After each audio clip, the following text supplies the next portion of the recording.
say prepare for a long video. Chapters 26, Seen and Forgotten, was a lot. First off, they obviously finished the article, and Harry felt good that he was able to retell everything. For the first time, really, he was able to retell it detail by detail with Rita and get it into the article. Now I just have to wait for the article to come out with the Quibbler. And so Harry and Hermione were talking about how his date went with Cho, and really, really, Hermione went around that Harry had got about things wrong, and maybe he shouldn't have mentioned that he was going to meet Hermione because people obviously still think Hermione and Harry have a sort of a thing, and obviously Cho became jealous, and that's why she got mad.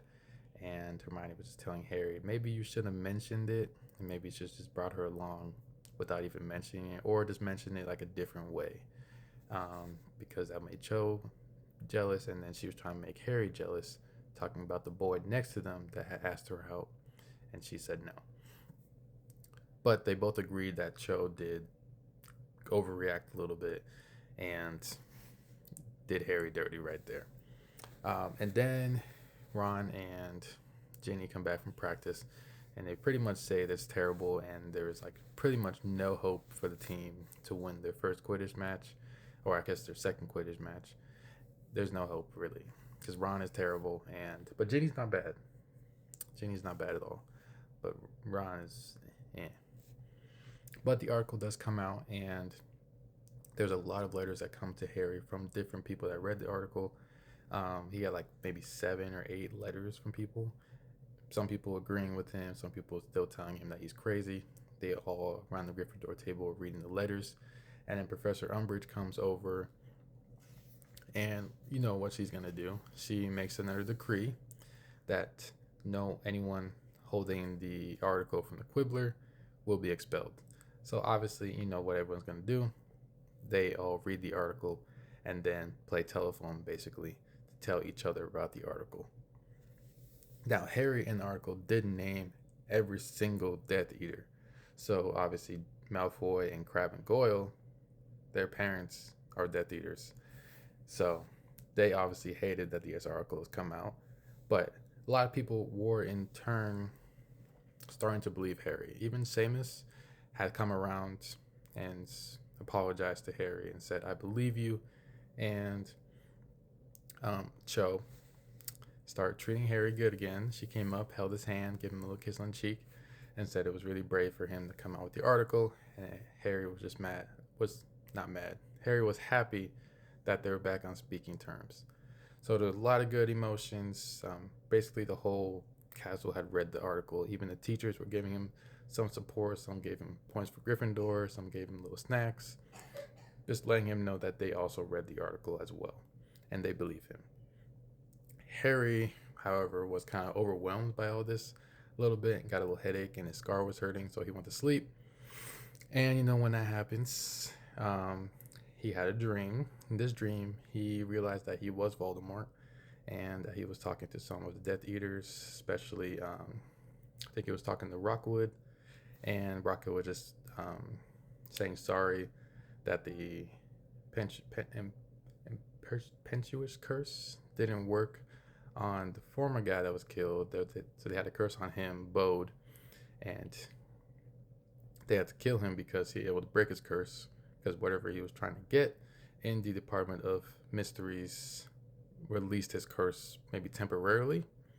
And then since he knew everything, they had to go kill him. So that's why they killed him in the hospital. And I guess Avery, the guy, was in trouble, but Ron woke Harry up because he was flailing around everywhere. Ron woke him up and said, "You gotta tell somebody." Harry's like, "Obviously, no, I'm not gonna tell anybody." So he talked to Hermione as well, and she was like, "This is one reason why you should take your classes with Snape more seriously, because he had been doing terrible. They have been doing the classes for 2 months, and he has gotten nowhere really with being able to defend himself against entering his mind. So in their lesson, as he was as Snape was going through Harry's mind, he saw something that was like, that's kind of weird. So he asked Harry about it, and he said that Harry just said that's a dream. And he was like, "Have you been having any more of those dreams?" And Harry said, "Obviously, Harry always lies to the adults." He said no. And then Snape's like, "Oh, interesting." So he went back in, and so they were going in, and then this time Harry kind of went back at Snape and kind of rebounded the same spell back to him. So then he hopped in Snape's mind and saw his childhood just briefly before Snape kicked him out. It felt like he was being pushed out of Snape's head, and before he kicked him out. And that really made him pause for a second, and obviously made Snape mad, pissed him off. So then he went back in Harry's head, and this time Harry really didn't fight back as much. I don't know if he was trying not to, but they went kind of deeper into the dream he had. So there was this door that he had not been able to open. Every time he gets to the door, his dream ends. But this time, the door flung open, and he went and he saw a little bit of the room. There was like blue flames, um, and other things that he couldn't really explain in the room. And then Snape let go. And then they were interrupted by some screaming from the outside of the classroom, and they went out there, and there was a whole circle of students out in the hall, and they saw Professor Trelawney. She was hysterical, looked disheveled, everything like she was just falling apart. And they realized that she had just been fired. So Professor Umbridge had fired her, and she was sending her out of Hogwarts. Now, Professor McGonagall came up and was like, "No, she's not leaving Hogwarts." Professor Umbridge is like, "Yes, she is." And then Dumbledore was like, "No, she's not. She's still permitted to live here." Dumbledore came in, basically, kind of, he came in, door swinging open, little aura farming a little bit.